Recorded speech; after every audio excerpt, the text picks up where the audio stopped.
Pagi, selamat siang. Assalamualaikum warahmatullahi wabarakatuh.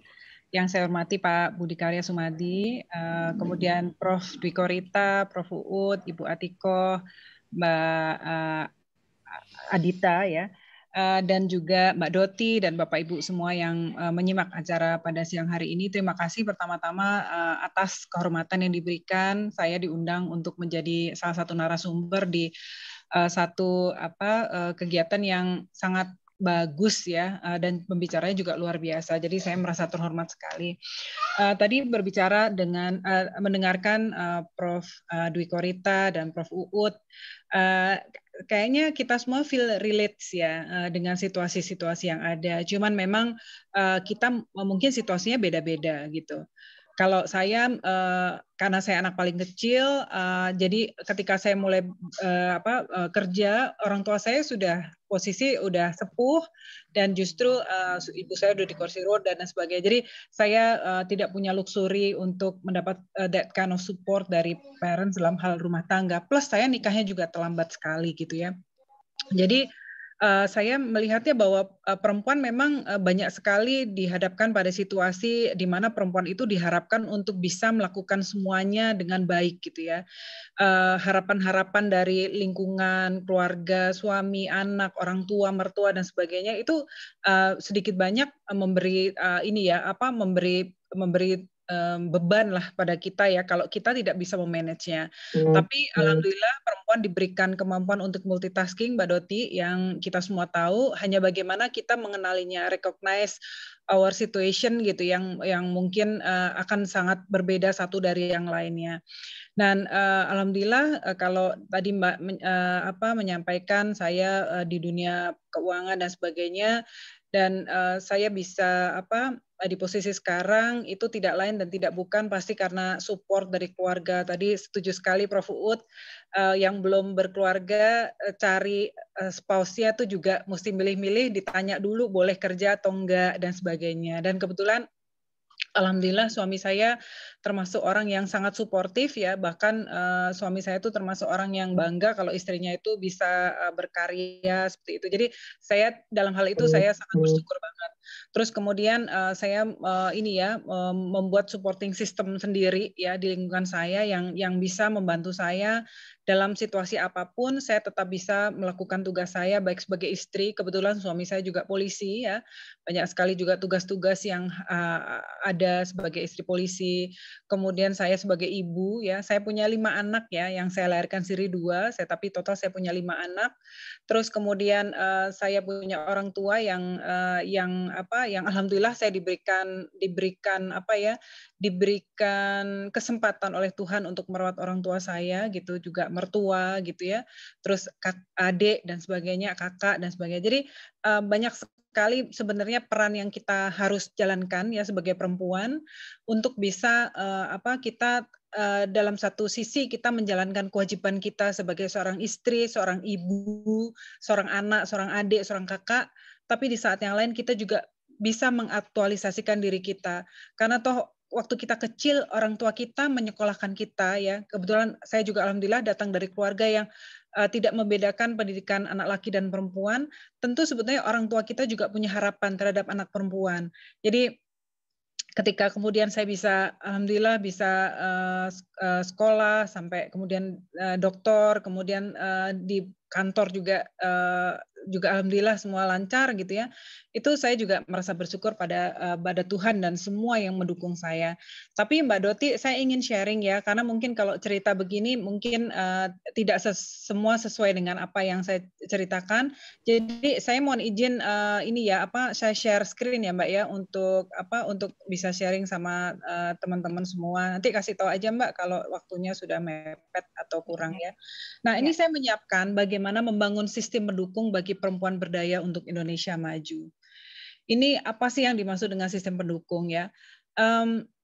Ya, kalau kita lihat definisinya itu ada beberapa ya. Yang pertama itu menyebutkan a network of people who provide an individual with practical or emotional support. Jadi jangan dikira yang sistem pendukung tuh hanya orang yang membantu kita melakukan tugas kita dan sebagainya, tetapi yang memberikan kita comfort, yang mendukung kita, memberikan rasa bahagia, support secara emosional, itu juga merupakan sistem pendukung yang sangat penting untuk kehidupan seorang perempuan. Ada yang bilang people who provide support dan sebagainya, tapi yang simple adalah a network that enables you to live in a certain style. Apakah Anda ingin menjadi perempuan karir, apakah ingin sebagai dosen, karyawan, atau dan sebagainya, itu bisa didukung dengan support system yang baik. Yang pertama adalah Anda harus paham siapa diri Anda. Yang pertama, misalnya apakah kita ini single, kita berkeluarga atau berkeluarga dengan anak, atau ada tanggungan misalnya kita support orang tua, mertua dan sebagainya. Kita perempuan bekerja, apakah kita kerja kantoran ataukah kita self employed ya, yang kita bisa ngatur diri waktu kita sendiri, atau kita freelancer. Kemudian Anda harus tahu juga apa mimpimu, apa cita-citamu. Jadi kadang-kadang banyak perempuan yang kemudian stressful in life karena mereka sebenarnya tidak tahu ingin menjadi apa, seperti apa. Jadi bagaimana kita mencapai sesuatu yang kita sendiri tidak tahu apa yang kita ingin capai atau kita kejar. Kemudian pahami strength dan weaknesses kita, apa kekuatan kita, apa kekurangan kita. Membangun supporting system yang baik itu saya ibaratkan seperti kita membangun tenda, Mbak Toti. Jadi kalau tenda itu kan ya, ini tenda ya, pada umumnya kan ada kita harus nancep-nancepin segala sesuatu. Ini kalau dianalogikan di sistem support itu seperti satu yang harus kita tancapkan itu adalah supporting system dari keluarga inti ya, suami, anak-anak ya, orang tua, kakak dan ipar dan sebagainya. Kemudian teman ya, terus kemudian kolega dan sebagainya. Jadi jangan kita hanya nurture di satu jenis support system, tetapi kita lemah di support system yang lain, itu it doesn't work either gitu ya. Jadi kita harus bisa mempunyai berbagai elemen dalam yang akan mendukung supporting system kita, sehingga ibaratnya sebuah tenda kalau terjadi suatu badai dan sebagainya, itu kita tetap bisa survive gitu ya, kita tetap kokoh berdiri dan kita tetap mengayomi siapapun yang ada di dalam tenda kita gitu ya. Kemudian membangun sistem pendukung itu. Yang pertama mengapa memiliki sistem pendukung itu penting. Jadi why-nya. Kemudian bagaimana kita membangun sistem pendukung yang solid. Kapan kita harus mulai membangunnya, kemudian siapa saja atau apa aja dan apa aja tantangannya. Jadi saya mau sharing. Jadi nanti kalau mau tanya tentang pengalaman pribadi nanti mungkin di sesi tanya jawab ya Mbak ya. Mengapa memiliki supporting system itu penting? Yang pertama adalah untuk membantu kita mencapai tujuan, baik itu karir ya, karir kantor, karir akademis dan sebagainya, keluarga, organisasi dan lain-lain. Tadi kalau kita dengarkan Prof. Dwi Korita, bagaimana seorang ibu yang luar biasa, kemudian suami, Prof. Uut dan sebagainya yang bisa membantu perempuan-perempuan ini kemudian menjadi dirinya saat ini, mencapai cita-cita dan mimpinya. Ini termasuk saya juga, bagaimana suami saya sangat suportif, orang tua dan anak ya, gitu seperti itu.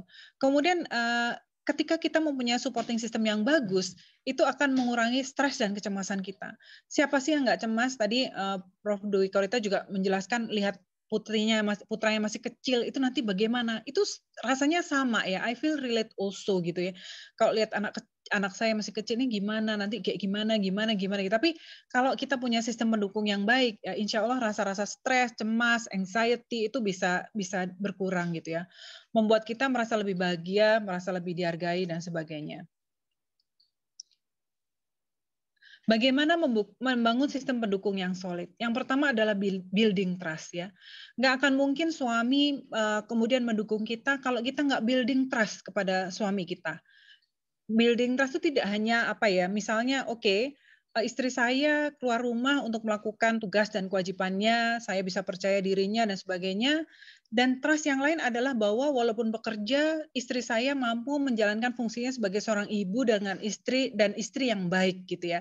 Dan building trust itu tidak bisa dibangun dalam satu malam, tetapi harus kita tunjukkan dengan keseriusan, dan itu kita mendapatkan trust itu dengan berjalannya waktu ya. Kemudian luangkan waktu kita spend bersama, dengan teman, kita menunjukkan empati ya.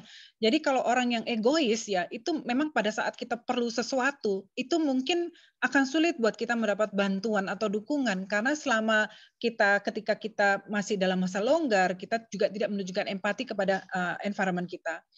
Kita harus cerdas menganalisa situasi, apa yang kita perlukan, supporting system yang seperti apa yang kita butuhkan, siapa-siapa yang akan mampu mendukung kita dan sebagainya. Kemudian yang utama juga investasikan waktu, tenaga, biaya dan lain-lain untuk membangun sistem pendukung yang kita perlukan. Jadi nggak bisa sesuatu itu kita dapatkan secara instan tuh nggak bisa. Jadi kita harus membangun atau kita harus bisa menginvestasikan waktu kita, tenaga kita dan lain-lain untuk kita membangun sistem pendukung yang solid ini. Kapan sih kita harus mulai dan punya sistem pendukung ini? Kalau saya bilang mungkin kemarin ya harusnya, kalau mungkin belum ya sekarang. Tapi sebenarnya ini adalah suatu proses yang terus-menerus. Jadi jangan merasa, oh saya udah punya si ini, ketika saya nanti ada sesuatu saya bisa. Tapi ternyata nggak seperti itu. Atau kita merasa, oh kalau kita punya anak kecil, kita sudah punya nanny yang baik gitu, driver atau mungkin yang di rumah kita ya ART yang baik. Tapi itu akan terus berubah sejalan dengan waktu dan kita harus terus menyesuaikan. Jadi menurut saya ini adalah suatu proses yang terus-menerus untuk kita bisa memiliki sistem mendukung yang baik. Siapa saja yang bisa menjadi sistem mendukung kita?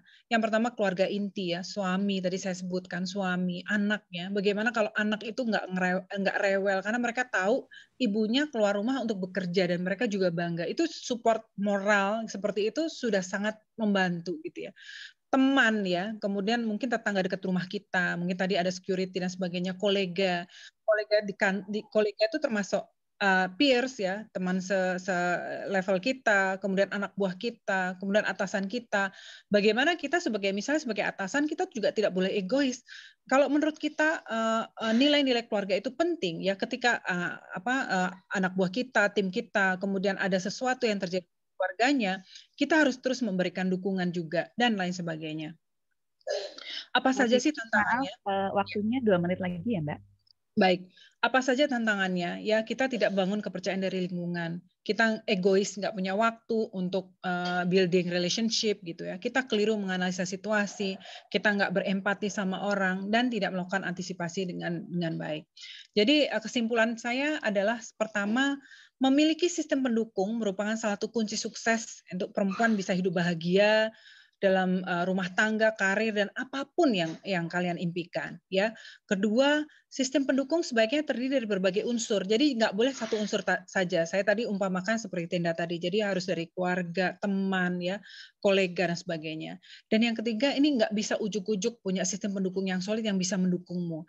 Tapi ini harus sesuatu yang harus kita investasikan sejak awal, sejak lama dan kita juga harus ada imbal baliknya. Jadi menurut saya itu Mbak yang bisa saya sharing. Nanti kalau untuk welcome pengalaman saya, bagaimana saya memanage segala sesuatu, baik itu peran istri, ibu, anak, dan sebagainya, itu nanti saya welcome untuk tanya jawab. Demikian Mbak Doti, terima kasih. Assalamualaikum warahmatullahi wabarakatuh.